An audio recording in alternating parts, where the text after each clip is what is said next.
Super friends, have you read the series that Tom King, writer of Batman and Mr. Miracle, says is pure awesome comics? From page one, I felt like I was with Jupiter Jet, soaring and smiling, eager for the next adventure. That's right, the comic book Jupiter Jet, our comic book, the first volume of it collects issues 1 through 5 and will be available in a comic book store near you on May 30th of 2018. It can be pre-ordered through Diamond with the item code MAR181025, or you can just pre-order it now through Amazon. If you don't know about this comic book that Ashley Victoria Robinson and I, the co-hosts of this podcast, wrote, here's a synopsis. 16-year-old Jacqueline Jackie Johnson inherits a jetpack with a mysterious power source. Along with her brother Chuck and their cat Puddles, she must protect her home from a mysterious threat that may just be from outer space. But don't take our word from it that it might be an awesome comic book to read. Ashley, what do some other people say about Jupiter Jet? Well, Outright Geekery says Jupiter Jet is a true unicorn of a comic book. It's an all-ages book that is truly all ages.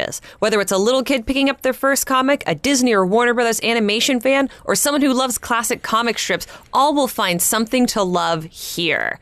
And IGN said... IGN's a good site. They are an amazing site. This new series continues to carve a niche for itself by telling an all-ages superhero story with healthy doses of steampunk technology and Rocketeer-inspired adventure thrown in. So listen to them, and if you haven't read our comic book Jupiter Jet, please think about checking it out by getting the trade that collects all 5 issues. Let's get the Mind University out there in force and get this collection on the top of the Amazon sales chart, super friends. Or if you've already pre-ordered it, then head on over to Amazon or Goodreads and give the series a review, because that makes a big difference to writers' wares across the website as well. So Jupiter Jet Volume 1 is available for pre-order everywhere you can buy comic books, so go pre-order it right now, super friends. And now to the lesson.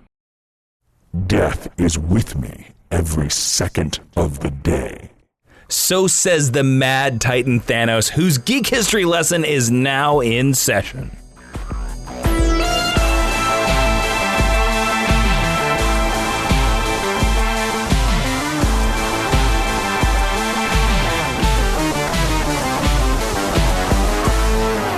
Hello and welcome to Geek History Lesson. I'm Jason Titanic Inman. I'm Ashley Victoria Robinson. Welcome to your Mind University, because you have stumbled onto the podcast where we take one character, construct, or mad titan from popular culture and teach you everything you need to know about them in about an hour. And this week, we're celebrating a Marvel Comics staple. Well, sort of a Marvel. I don't know what I called Thanos, the Mad Titan, a Marvel Comics staple. I think by the modern age, I mean, he's the big villain of a little movie that you might have heard of called Avengers Infinity War that you might have seen or you might not have heard of. And if you haven't, you probably live, somewhere where the internet doesn't exist. And if so, I'm jealous of you. All right. This lesson, of course, was suggested by several of our Mind University students. Wow. Andrew Lewis Perry, El Bird Zero, Austin Bateman, and at JoJo7648. They all suggested Thanos, so they are my technical assistants for this episode. Nice. And whenever I demand an iced tea, they must go fetch it. Sweetened or unsweetened, Professor? Sometimes both. My mood changes. You're all very right, changeable. Let's go into the 10-cent origin of Thanos. Yes, the 10-cent origin is the part of the podcast where Professor Jason breaks down all the basic constructs, creators, and soul gems in case you go to a really cool MCU-themed cocktail party and someone asks you, who's that Thanos guy? He was published by Marvel Comics, of course, and his first appearance was in Iron Man number 55 in February of 1973. Iron Man, you say? Yes, he is an Iron Man villain. He was created by Mike Frederick and Jim Starlin. His alter ego or real name is Dione. His species is he is an eternal deviant hybrid. His place of origin is the planet called Titan. His team affiliations have been the Infinity Watch and Black Order. I don't know if I'd really call the Black Order a team.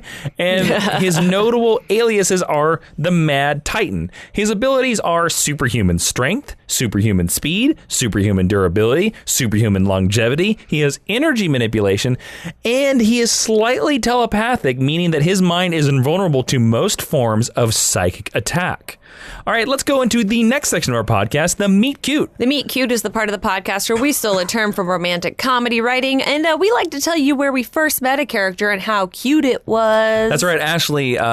where did you first meet it and executed the Thanos? I do want to say that since Thanos now has a different name besides Thanos, I like to, in my brain, think that it's Dion, like Dionne Warwick. Well, I don't know because it makes him sound like a diva. I've never heard it said out loud. Neither have I. It's I don't think Dione. Well, yeah, I don't know if we'll ever hear it said out loud, but I'm just going to say Dione. I think that sounds cool. Sounds alien-like. Where did you first meet me, Dione? So, the Mad Titan. If you listen to these Geek History lessons, you know that I'm not a huge reader of the Marvel cosmic side of the thing. Oh, you're not? Why? I'm not. It's just not. It's not my favorite part. It's not the most interesting part of the Marvel Well, you're wrong, universe. Ashley. You're wrong, and I'm the internet, and I'm going to tell you so. No, I'm not joking. If you don't want to read something, that's totally fine. Yeah, it's just not. It's Your just opinion. not my favorite part of the Mine universe. neither. I'm going to say it too. I'm not a big fan, except for Silver Surfer. I love that guy. Yeah, not that I've never read anything good there, but that's just not where my inclinations lie. Sure. So I first heard of Thanos when the rumor started going around the internet that he was going to be the Avengers villain. Before the first movie. Before the first movie came out. And I don't remember those rumors. Interesting. I think it was after the first screenings because people had seen the stinger. Oh, some word got out about the stinger. Yeah. Yes. And I had seen the big purple guy before, but I honestly can't remember what the first story I ever read with Thanos was. Sure. Because I've read like maybe 3 or 4 of them. It was most of my exposure came through the MCU, and he's obviously become a bigger figure in the comics since then. How about you? Where did you first meet Dionne Warwick? Well, first off, I'm going to say that I kind of feel that Thanos is one of those Marvel villains that you kind of just always know about. Like, he's kind of just around. Now, he's been You hear him mentioned more than you see him. He's been used more recently, I think, ever since the Avengers movie. He's kind of become a bigger villain because of the movies. But I want to say that in the mid-90s, I saw an ad for either Infinity War or Infinity Watch. And I had to saw an ad like in an Iron Man comic book I was reading or something like that. And because I kind of always knew about Infinity Gauntlet before I ever read it. Yeah.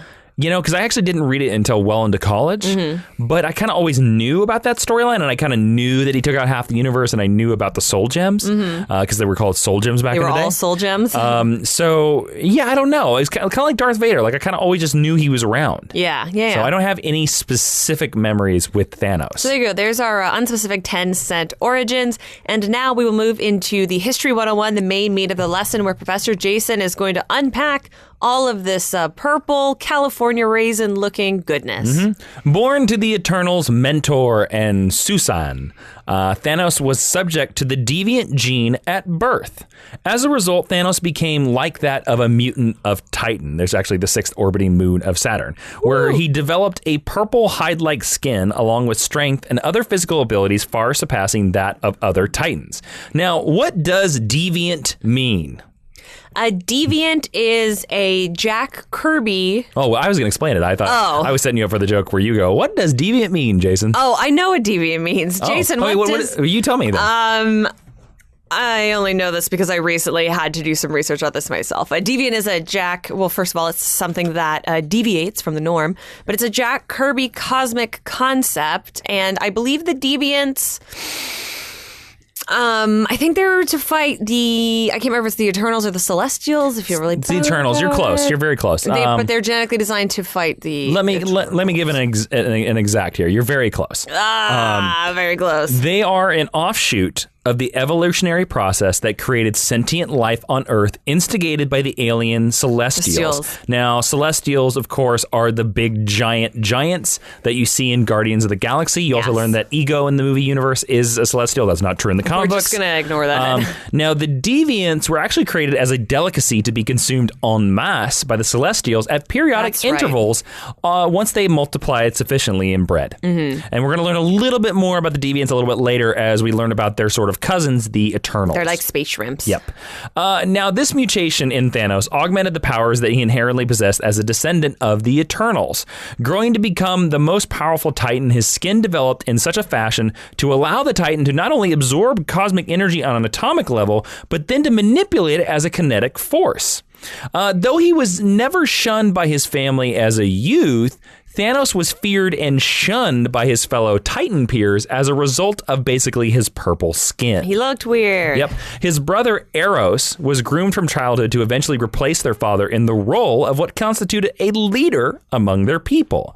Eros would, of course, be fawned over by loving friends and families, whom many of them favored Eros over Thanos. Feeling the sting of such ostracism, Thanos would find solace in his solo pursuits, and on one fateful day, in a forgotten subterranean temple, a young Thanos would find companionship in the form of Mistress Death, who is the personification of death in the Marvel Universe that looks like a lady with a black dress on. She looks cool. She came into the existence with Eternity, Infinity, and Oblivion, her other siblings, at the start of existence. And she's nearly omnipotent, not completely omnipotent. All right. So Ashley, Death is tied very deeply into Thanos. Yes. He's a friend and a lover of Death. Do you like this aspect of Thanos? I mean, he sort of is an immortal being, but this is actually one of my biggest dislikes of the character, is that he's in love with sort of with Death. Well, he's in love with, I want to say, a concept. What do you think about this whole Mistress of Death Thanos relationship? I don't love it. I don't mind personifications of life or death or higher concepts in comics. I don't mind that level of mythology. No, and Sandman does a great job with it. Sandman does do a great job with it, but I think that they should be segregated from some of the more mainstream superhero concepts, because for me, that's basically like having a character interact directly with a god figure. Yeah. I don't love that. And Marvel skirts that line with Thor to begin with. And Marvel, The Asgardians, yeah, surely. Yeah, and Marvel has a lot of personifications of death and the devil. Do they? They have a lot of personifications of the devil, but death? Well, I mean, Hela.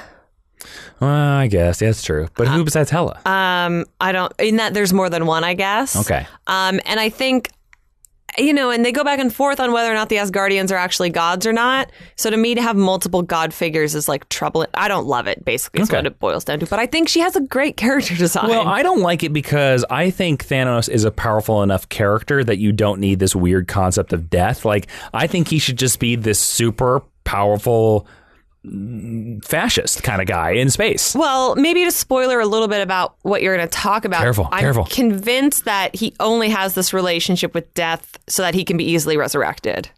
Oh. I think they always knew that this character was going to be killed and brought back from the time he was first created. Yeah. So, and then that's hopping ahead a little bit in the lesson. So, sorry, guys. It's all right. Now, under Death's tutelage, Thanos grew even stronger and more powerful. He became versed in the black arts, which had long been forbidden on Titan, and she taught Thanos that knowledge is power and power is everything. When his father, the mentor, discovered Thanos conducting forbidden dark art experiments. Ooh, sexy. Yes, that's called painting on canvases with like black light acrylics. Oh, yeah. That's very 90s. He expelled Thanos from Titan. Fueled by his hatred from this slight from his father, Thanos would begin to amass even more knowledge, more skill, and more power via mysticism, meditation, bionics, and even more after he left Titan. Excuse me. Eventually, having surpassed all other Eternals in power and strength, because, he's an Eternal, Thanos decided to return to Titan to display his newfound might to his dad. Thanos would not come home with the attentions that his father had hoped after his exile. His father actually hoped that he would come home, seeking atonement. Thanos instead attacked the planet with nuclear weaponry. Okay, screw you, Dad. I'm going to bomb you.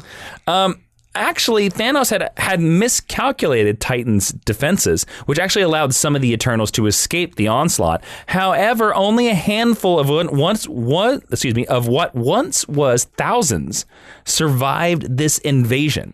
Neither Thanos' brother nor father were on Titan during the assault. So Thanos, you should have done some better planning. Also, at this point, I need to explain that if you don't know at this point, Thanos' brother is actually the silly Avengers member known known as Star Fox. He has a red and white suit and very pointy hair, and he's a ridiculously silly character from the 1970s. You're welcome. Yeah, and I think he's kind of forgettable too. Yeah, well, that's why he's really not a fixture. Let's go back to the attack on Titan. Okay. Thanos eventually found out that his mother was on Titan during this attack. Oh, mama. And she was actually the one member of his family that he would have actually spared. In the aftermath, Thanos left the remains of Titan and returned to space. During this time in the cosmos, Thanos conquered and pillaged many worlds, acquiring vast resources, such as an assortment of followers that would become his army, technology, weapons, and many spacecraft. At this point, Kronos, the father of Mentor, or Alars, is his actually real eternal name, the Earth-based Eternals, All-Father Zuros, sought to act out of a sense of obligation for what Thanos had wrought and might further cause in the future, because, he was mucking stuff up. Yeah. To that end, Kronos, Mentor's father, Kronos is Thanos' grandfather, created Drax the Destroyer. Hey, that guy. To ward away the ill which Kronos knew to be the future for Thanos the Mad Titan. Drax was formed from an avatar for an Eternal, built out of the very cosmic power that made up a living Eternal. Now, at this point, I think since this is the battery power of Drax, I should explain what Eternals are. Okay. They are described as an offshoot of the evolutionary process that created sentient life on Earth. Sound very similar to the Deviants, right? Yeah, so it's so weird that he's like a hybrid between the two. When the Celestials visit Earth 5 million years ago and performed genetic experiments on early proto-humanity, they created two divergent races. The long-lived Eternals, which Thanos is a part of, and the genetically unstable and monstrously grotesque Deviants, which is responsible for Thanos' weird chin and purple skin. Hot ones and not hot ones. These experiments also led to the capacity for superpower mutations in humans. And they also performed these experiments on many other planets, such as the Kree and Skrull homeworlds, with similar results. I'm also going to just point out that it's wild to listen to you break all these things down because it just sounds so much like the fourth world. Well, we'll talk about that a little bit later on. Okay. Into Drax. Okay. Kronos would imbue a singular mission of seeking out Thanos to stop him. Murder. And Drax would become basically a cosmic force to act as a foil to Thanos. Setting out upon his task, Drax would meet the Mad Titan on a living distant planet from our own solar system. The two mighty beings met in an incredibly violent confrontation, and the clash rendered the landscape asunder and the planet was destroyed. And the two combatants were alone, left to drift through the debris. However, the planetary explosion would render Drax incapacitated, but allow the still conscious Thanos to easily escape his destroyer. Now, not a lot of people know Drax. Some people know Drax from the Guardians movie, and that's all. I would say most people. Yeah. Do you like that comic Drax has such a close tie to Thanos? Because remember in the movie, we're introduced to this idea that Ronan killed Drax's family, but then we learned that Ronan was operating under orders from Thanos, so Drax, swears allegiance to kill Thanos. Do you like that comic book Drax is closely tied to Thanos? I do. I like that better. I think one of the things that I would knock against the Guardians of the Galaxy... Well, I don't want to get too far into a review of Guardians of the Galaxy, but sure. ...is that everything is a coincidence and everything is like not well planned and not well managed and it's all accidental. Like a lot of comics, though. Like a lot of comics, but I feel like that movie especially wants to be like, we're all stuck together, but we'll be the best together, whatever. I like the idea that there's a little more thought and a little more purpose here. Sure. And to me, it makes Drax more interesting. Okay. More inherently interesting. I like the characterization of him better in the movie, like the idea that he doesn't understand irony, but he's very funny. Because, and basically humor. Yeah, because comic book Drax is like a drag. Well, because he's just an evil son of a bitch. But I like the idea. This is supposed to be the family-friendly version. Whatever. That's family. You can say that word on network television. We're fine. I like the idea that I sort of like the eternal hunt through space. I think that's cool. Well, after kicking Drax's butt, Thanos set upon further plans for stepping stones in his growing empire. He took an interest in Earth. So Thanos sent his henchmen, the Blood Brothers, which actually sounds like a biker gang. It super does, led by Lobo. Yep, it's the 70s. To survey and deal with all potential obstacles to his ambitions. One of these would become Iron Man. Now, at this time, in the cosmic prison that Thanos left him in, Drax awoke to the coming danger of Thanos' plans. He's just been snoozing this whole time. Yeah, basically. But why would he awake at this moment? Convenience. Well, because the comic book writer said so. He then would reach out telepathically, warning Iron Man of the danger nearing his planet and of the history the Titan had for violence. Ooh.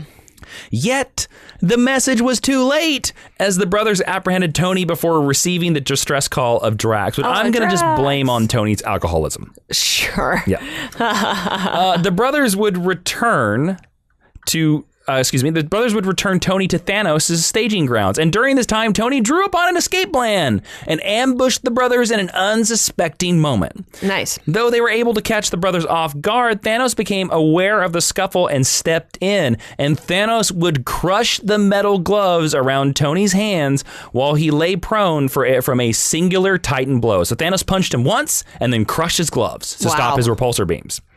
However, Mentor, his dad, remember Thanos' dad, had been monitoring events from his Titan computer and fired an unknown energy beam that reached the Titan, simultaneously saving Tony and setting Drax free. In the aftermath, Thanos' fortress was destroyed and his whereabouts were unknown. And that's what we call a Deus Ex Machina. Yeah, for real. Or a Deus Ex Daddy. Deus Ex Daddy, yeah. And that was Thanos' first appearance in the comic books. Wow, that was so much.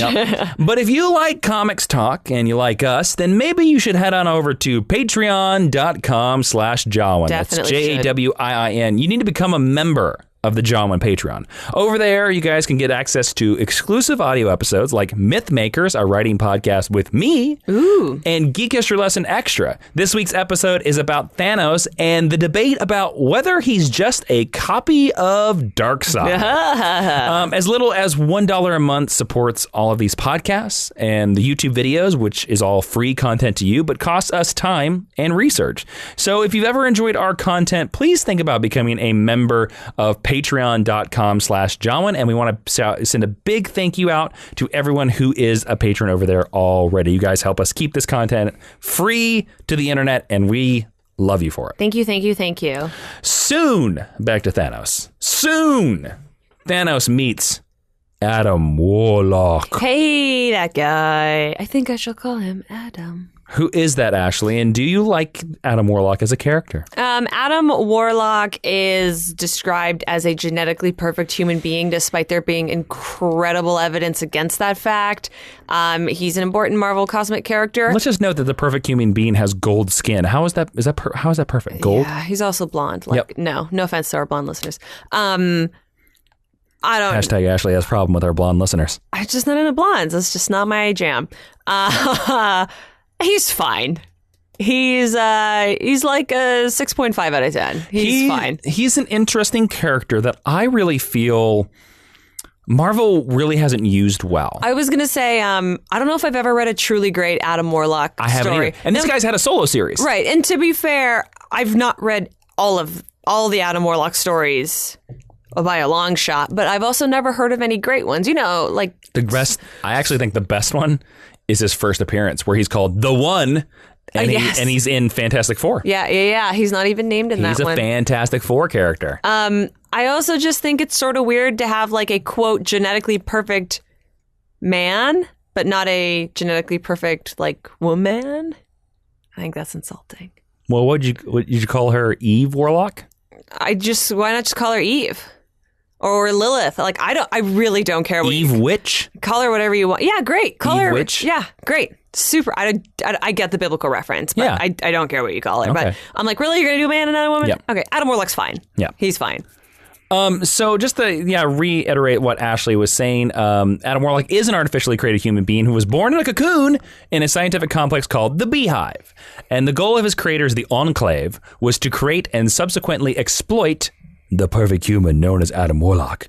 Now, Adam Warlock actually has a future counterpart. That future counterpart is named the Magnus. Now, Oh, yeah. Now, the Magnus, and this is something that Marvel does a lot, where they have these characters that have future, like Kang and Immortus. Immortus is the older Kang. Also, there's Iron Lad as Baby Kang. Iron Lad is Baby Kang. The Maestro is future Hulk. There's a lot of these. So the Wow, I never realized that was a trend until you you blew my mind. The Magnus is future Adam Warlock. Yes.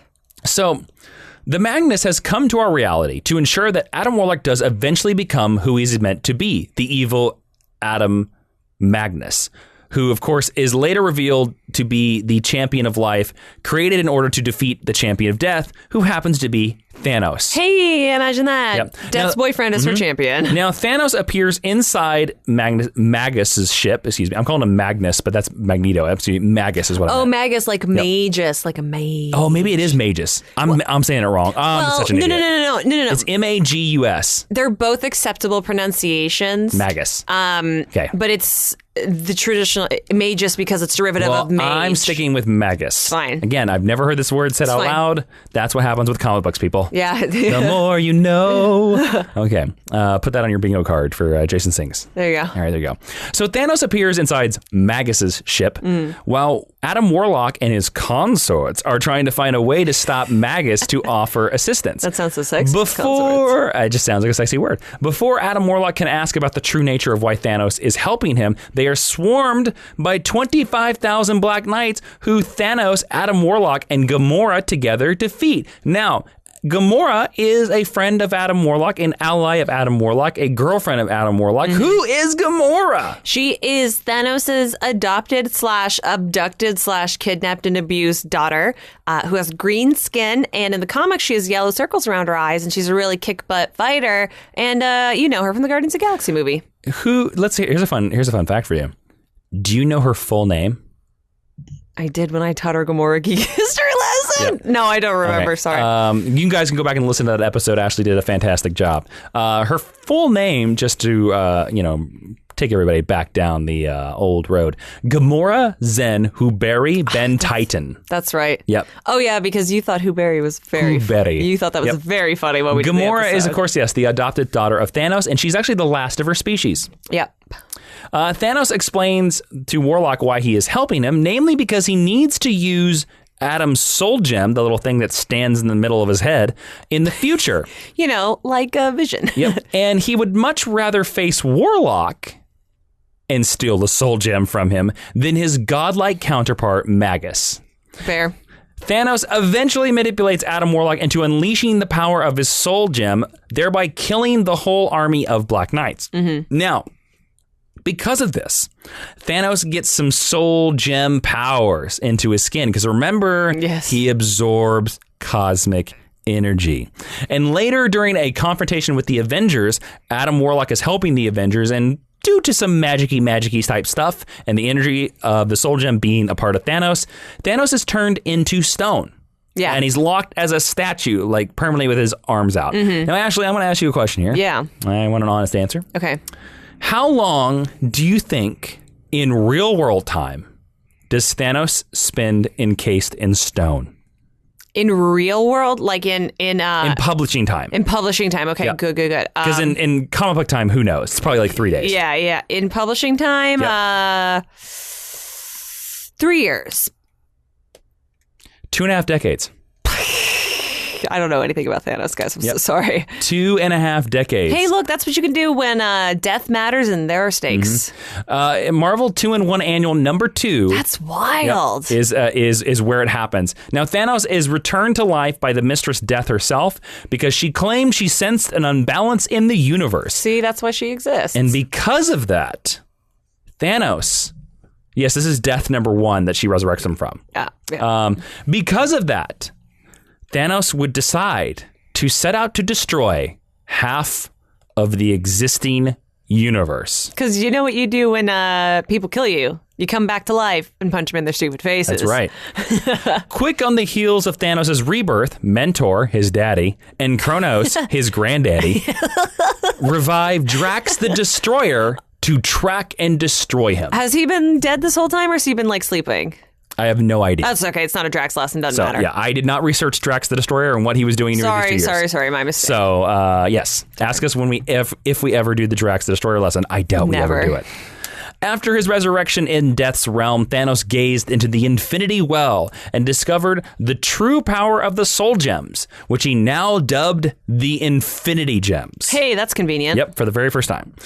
Using science and his unmatched cunning, Thanos was able to retrieve the Green Soul Gem from the In-Betweener, the Red Power Gem from the Champion, the Orange Time Gem from the Gardener, the Purple Space Gem from the Runner, the Yellow Reality Gem from the Collector. Hey, that guy. And the Blue Mind Gem from the Grand Master. I want to be the gardener. That sounds fun. Now, putting all of these gems into a massive glove that he had built himself, Thanos created the Infinity Gauntlet, giving him master of all that is. Woo. Now, all of those beings that I mentioned are elder beings in the Marvel Universe. They're sort of immortals that are all sort of related. Yes. So, using the massive power now in his possession, Thanos toyed with the Silver Surfer for a time before allowing him to warn the Earth's heroes of Thanos' coming. Ashley, who's the Silver Surfer? Just in case anybody doesn't know. That's a super great question that I barely know the answer to. The Silver Surfer is a silver guy. You can call a friend for help at any time. With a surfboard? I've never read a Silver Surfer story.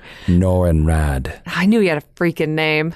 Is he an alien? Is he the last of his kind? He's from the planet Zenla. I know you love the Silver Surfer. And he dedicated his life. He gave up his life. To become the Herald of Galactus. That's right. To save his beloved Zenla and his lover, Shanabal. Is she the girl in the ladybug dress?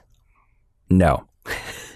That comes so much later. 50 years later. You could request a Silver Surfer episode that Jason would teach the crap out of. Yeah, so Silver Surfer became the Galactus, but then he breaks free of Galactus's servitude with the help of the Fantastic Four. Yes. Okay. Silver Surfer is a Fantastic Four character. Played by Doug Jones.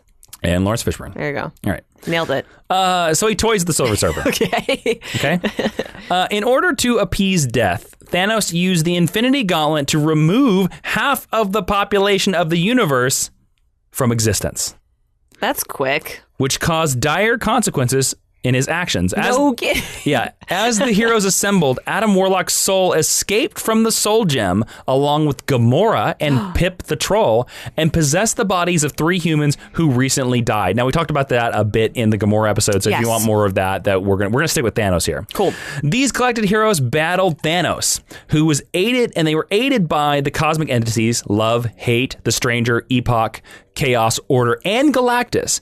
But despite the assembled forces, Thanos was able to defeat all and imprison all of them with the gauntlet. Cool. In the process, though, he overlooked his adopted daughter Nebula, who was able to wrest the Infinity Gauntlet from Thanos' hand. And her first act with the gauntlet on her hand was to undo all that had occurred, which inadvertently freed the heroes and the cosmic entities. Good job, Nebula. Yeah, great job. The battle resumed, and in the end, it was Adam Warlock who finally possessed the gauntlet, ending the conflict.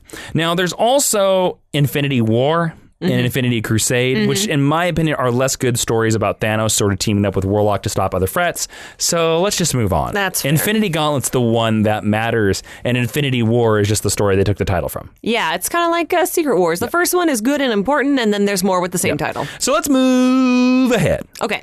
During the Annihilation Wave's attack on the universe, Ashley, do you know what that is? I know that every time we bring it up, we talk about how it's not a very good story. It's not terrible. No, actually, it's a pretty good story. Maybe I'm mistaking it with Clash of Kings, which is not a good story. War of Kings is what you're thinking about. Where the Clash of Kings is the a Game of Inhumans Thrones and book. the Shi'ar fight. Yeah. It's terrible. It is god-awful. Don't read that storyline. Annihilation is actually really good. Okay, tell me about it. Annihilation is basically this big cosmic-y event that Marvel put together in the mid-2000s, and it's all about Annihilus and the Annihilation Wave, which is basically a big bug ship army of Annihilus attacking everything because they're from the negative zone. And it's Annihilus conquering the universe. And Annihilus is sort of like this big dragon bug creature. Yes, he kind of looks like the big bug that they punch in Avengers. Yeah, sort of. I want to ask you, Ashley, do you like Annihilus as a villain? He's only been used more recently because of the Annihilation Wave, but he is sort of credited with the death of Johnny Storm, and every time you go to the negative zone, like, that's Annihilus's territory. So. Yeah, I don't know if I've ever read anything set in the negative zone. So I guess he's fine. I don't know anything about Annihilus. Folks, that is why this entertainment remains free to you for the deep edge cutting commentary. Didn't I tell you at the beginning that I don't Annihilus. read cosmic? Yeah, sure, he's fine. Let me flip it back to you, Jason, as the person who's probably... I didn't know Johnny Storm ever died. Like, that's how little context I have for this. Oh, my God. You learned it in the Fantastic Four lesson. That was like 4 years ago. I don't know, was it? It was like 2. It was like 2 years ago. This podcast's only been around for 4 years. Well, I don't remember what we did Fantastic Four. It's very late. How do you feel about Annihilus as a villain? I guess he's okay. He's fine. 6.5 out of 10. He's great. Stop bringing up that joke. You're wearing it out. The joke is 7.5 out of 10. I don't care. All right. So Thanos joined forces with Annihilus. And many speculated as to why the Mad Titan would play the role of underling until he later explained to Moondragon, know who that is? I know that Moondragon is sometimes a lady. Most of the time she's a lady. Sometimes an actual dragon in space who showed up at the end of the most recent Silk arc. She's a bald lady with a green cape. Yeah. Yep. He later explained to Moondragon that he had grown tired of the same life cycles playing out and was simply curious to see how a radical shift in the universe would play out. See, so when Thanos gets bored, he's like, you know what? I think I want to destroy the universe again. Yeah, right. And I'm also going to do it by going against my behavioral paradigm. He was instrumental in capturing Galactus and using Galactus to power the Annihilation Wave's forces. And upon Moondragon's revelation that Annihilus's intentions were not conquest for the universe, but actually galaxy-wide extinction of both our universe and the negative zone, Thanos decided to release Galactus to stop Annihilus. But before he could free Galactus, old Drax the Destroyer showed up and punched a hole through his chest. I've seen this panel. Removing Thanos' heart. Just before Drax's arrival, Thanos saw death, so it is assumed that he was actually dead this time. And the spirit of Thanos and death later appeared and watched Nova when Nova succeeded in destroying Annihilus and Richie Rider, of course. Yeah. The Annihilus and the Annihilation Wave. And that's the end of the lesson. Thanos is dead. Forever and ever, for like 2 more decades, right? No! He comes back pretty quick. Oh, wait, let me guess. 3 years? I don't remember, actually. It's fine, doesn't matter. Thanos was resurrected by death, and he was trapped in the Cancerverse, the worst-named dimension in the Marvel Comics universe. You say that every time you bring it up. It's just a terrible name. It is a terrible He name. eventually escapes from there, and he ends up fighting the Avengers, and he's taken into custody by the Elders of the Universe. Remember those forgettable guys? Nope. Grandmaster and Collector and... The Gardener. That's the one who I want to be. And the Plumber. And the Tinkerer. And the Tinkerer. And the Flash. And the Dinosaur and the Fiddler. And yeah, the Fiddler on the roof. Yep. Now we're going to talk about Infinity. Cool. So Thanos once again returns as a massive threat during the Infinity event, forming a group of lieutenants known as the Cull Obsidian to do his evil bidding. Yep. You've seen a lot of these guys in the Avengers Infinity War trailers. He began requiring races across the universe to pledge allegiance to him. And as tribute, they must give the heads of all their children ages 16 to 22. That's very specific. Well, it's because Thanos is seeking the death of his son, as he was long ago requested to kill all of his mistresses and children by death. So Thanos himself went to receive the tribute of all the heads demanded from the Inhumans. And when Black Bolt refused, Thanos destroyed Adeline, and Black Bolt detonated the Terrigen bomb, trying to stop Thanos.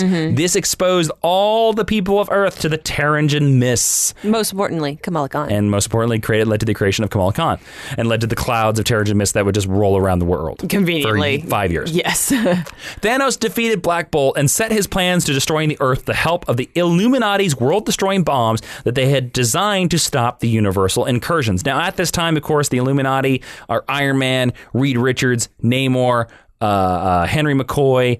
They were Charles Xavier. Henry McCoy replaced him. Then you have Doctor Strange, and then you have somebody else who I can't remember. Who else probably showed up in a movie recently? Yep. And this is when were finding out that the multiverse was being destroyed, and they were learning that planets were colliding. The Illuminati built bombs to stop other planets from colliding from the prime Earth 616. Yes. Now his son Thane. OG. Was delivered to Thanos by Ebony Maw, who is one of the Cull Obsidian. But Thanos had not killed him by the time the Avengers arrived. What Thanos did not know was that Thane was indeed his father's son, having received the powers of death from the Terrigen bomb. Oh, good. Yep. While Thanos and the Cull Obsidian fought the Avengers, Ebony Maw released Thane, who encased Thanos in a state of living death, and Thanos and the others were subsequently interred in the Illuminati's headquarters in Wakanda. Now, this led Thanos to being brown, looking like a statue, with his arms out, just like he had previously been encased. Oh, okay. Comics are circles, friends. Comics are circles. Yeah, they are. They all go back to the 70s and 80s. He is later freed by Maximus the Mad. Who is that, Ashley? I don't. Oh, Maximus the Mad is an Inhuman. He is the Inhuman. He's the brother of Black Bolt. He's played by evil. We don't care about that show. Let's not talk about that. He's later freed by Maximus the Mad, and he joins Namor's cabal of evil supervillains. This group destroys multiple worlds in order to prevent further incursions, but Namor quickly grows disturbed by the lust for murder that Thanos displays when they visit these other planets. Oh, jeez. And the Marvel Universe soon ends because Secret Wars had to happen. And Ashley, can you explain Secret Wars? There's so many realities that we've barely ever seen in the Marvel comic books. So they crashed into each other. We get a bunch of miniseries, and then most of the books keep going on a lot like they did before. Yes, but during this time, during Secret Wars, Doom gets the powers of a god, and he rebuilds a planet called Battleworld, which is sort of a semblance of all these weird Marvel storylines. And we can play Hunger Games for a minute. Along with the rest of the Cabal, Thanos later ends up on Battleworld, Doom's Battleworld, and after the destruction of the multiverse. While there, Thanos attempts to lead an insurrection against God Doom, but he's easily overpowered and killed by Doom. His disembodied soul is later trapped outside the universe when it is reformed, causing him great anguish, and he is able to eventually return to the known universe after following a hole made in reality by Galactus. Hey. So now he's living again. This is the third time he's come back. Actually, there's a couple more. I skipped a couple. This is the third most important time he's come back. Now Thanos returns around the time of Civil War II. And Thanos hijacks an alien spaceship and heads to Earth, his favorite planet. Yeah, really. He intends to steal the Cosmic Cube from Project Pegasus there, but the new Inhuman boy Ulysses is able to predict his actions. Captain Marvel hastily marshals a squadron of Avengers to meet Thanos and detain him, but the fight goes really bad because Thanos, while attempting to escape, kills War Machine. No, Rhodey. Yep, and severely injures She-Hulk in the process. But he's eventually overpowered and taken into custody again. There you go. But he escapes. Of course he does. And again. And he goes into his new solo series, where he gets a solo series for the very first time. Yay? Yeah. Thanos in the solo series was discovered that he was dying. And this unexpected development forced him to seek the help of his father to find a cure. I like this unexpected development. Yep. Thanos has died so many times. Well, now he's dying of natural causes. For real, yeah. He blackmailed Lars, a.k.a. Mentor, his daddy, into helping him by menacing the lives of the inhabitants of Gilgrath, the planet that Mentor lived on now. Sure. However, Thanos was told that he only had weeks to live, and Mentor could not make him a cure because it would take years due to his hybrid biology. When Mentor admitted that he took responsibility for each murder that Thanos had committed over the years, and that he hoped Thanos had died when he was born, a furious Thanos kills Thanos, kills his father. Kills his daddy.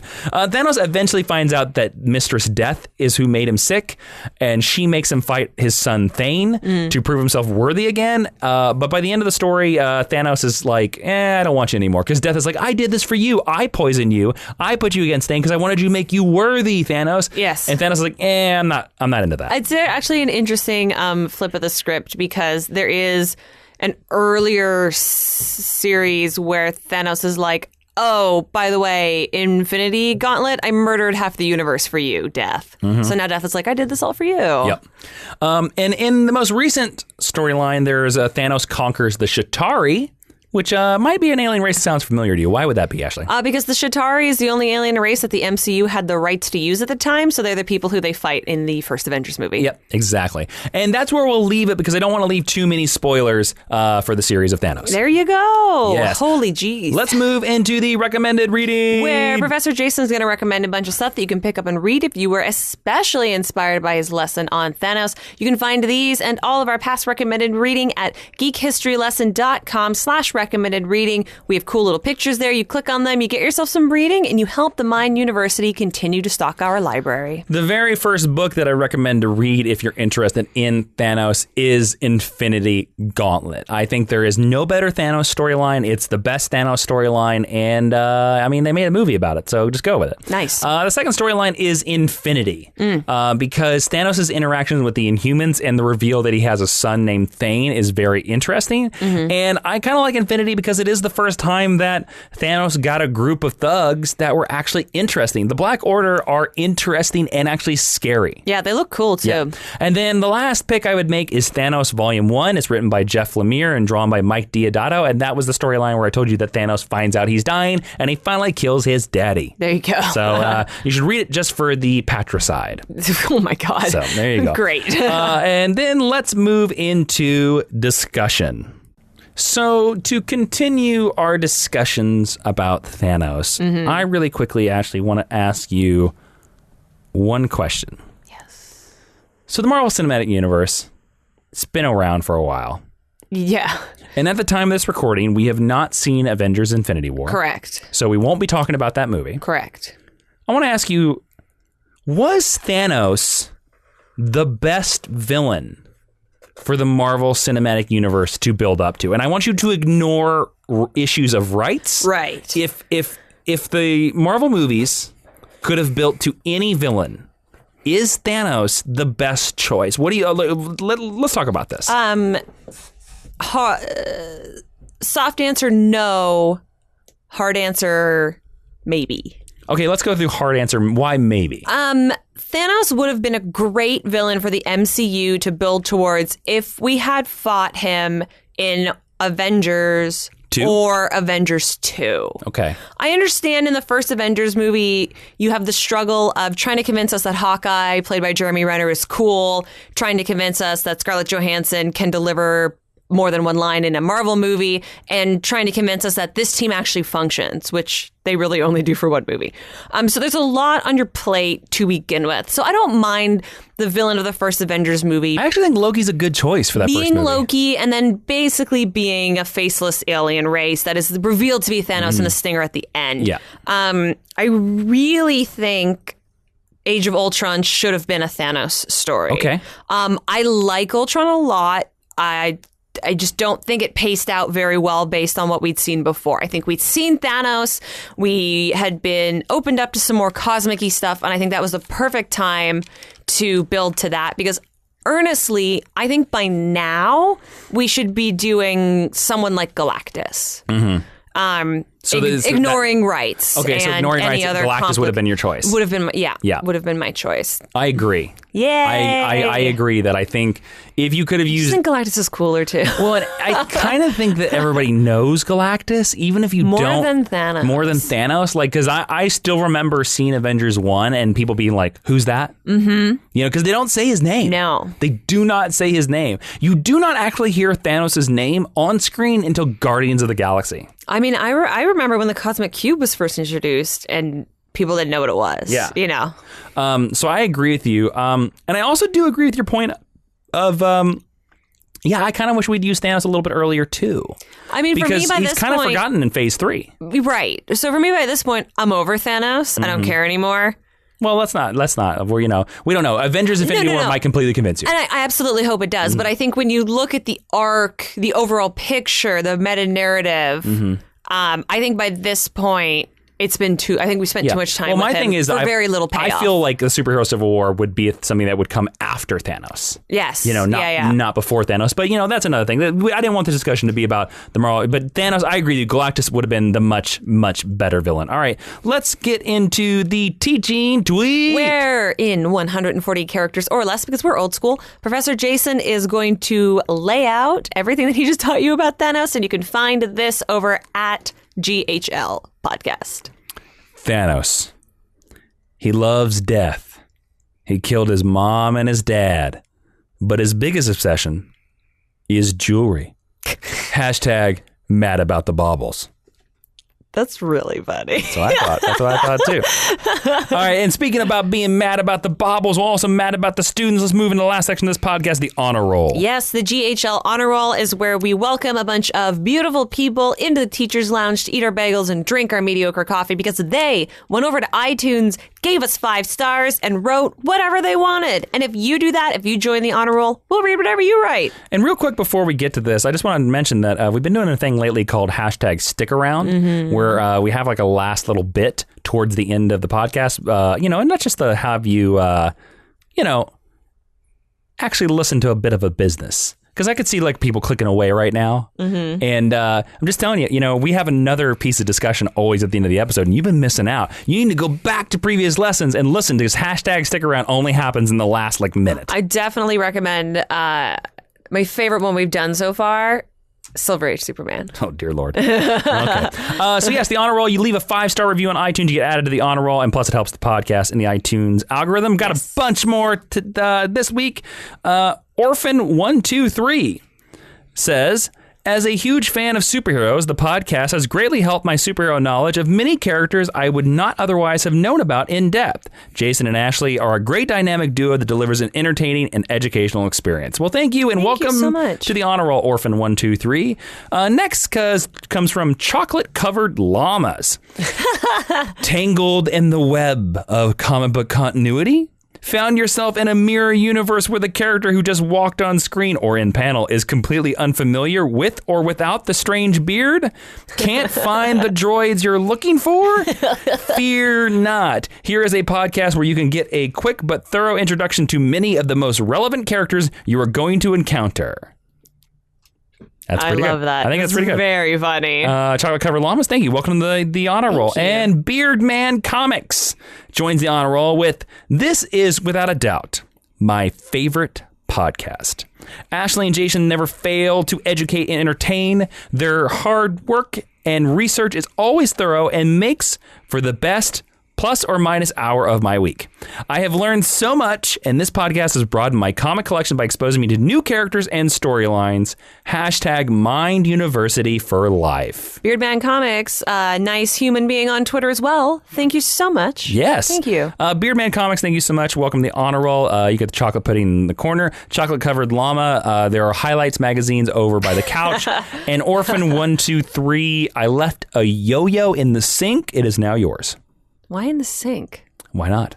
Okay, don't forget you can subscribe and listen on iTunes, Stitcher, and Spotify, and all the other places that you listen and rate and review this podcast. And you can suggest a lesson. Thanos was suggested by Andrew Lewis Perry, L Beard 0, Austin Bateman, and at JoJo7648. Thanks to them for suggesting Thanos. But where can other people, suggest?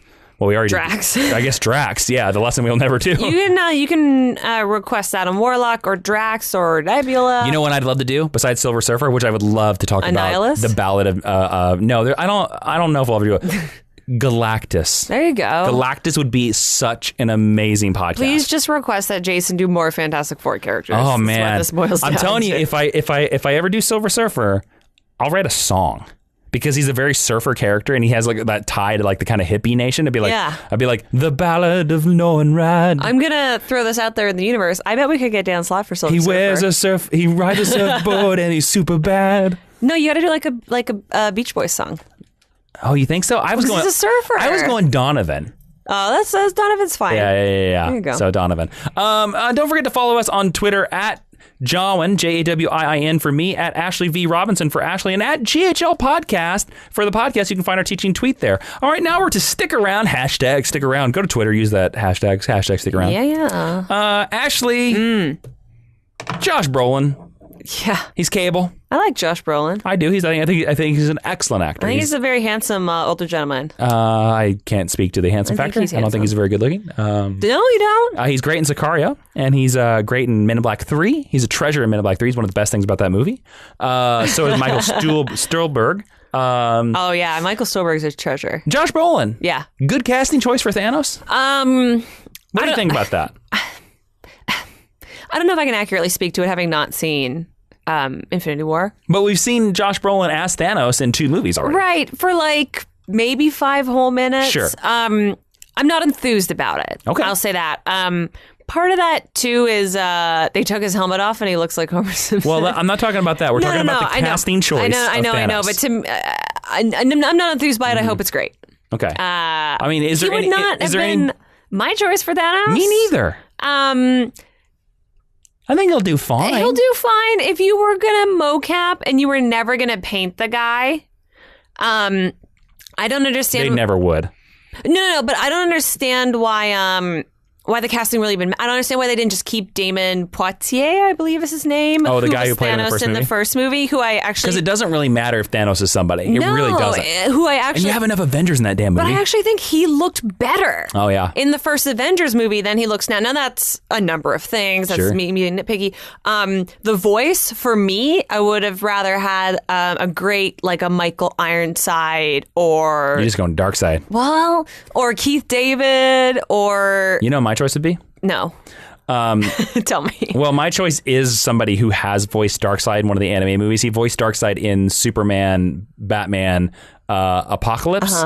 Andre Braugher. Yes, yeah. Because he voiced Dark, and I always thought he was an amazing Darkseid voice. And now, in a perfect world, if we ever got to see Darkseid on screen, Michael Ironside, please. Please, Michael Ironside. But if we can't have Michael Ironside for any of these other characters, give it to Andre Braugher. Yeah, I'd be fine with that. Give it to Andre Braugher. I think he has a different tone of voice, but you wouldn't recognize it. And again, I'm very certain that Josh Brolin did no mocap work for Avengers Infinity War. I don't think so. I think they just used his voice. Yeah. So, yeah. But yeah, like I like Josh Brolin. I think Josh Brolin's a really good actor, but he doesn't come across as a great voice to me. And that's what I want from these non-human characters, especially when they are physically intimidating. Yeah, I want them to go. sound cool. All right, that's it for Geek History Lesson. I am Jason, Thanos' daddy, Inman. I am Ashley Victoria Robinson, and Professor Jason, would you please dismiss the class? Goodbye, humans.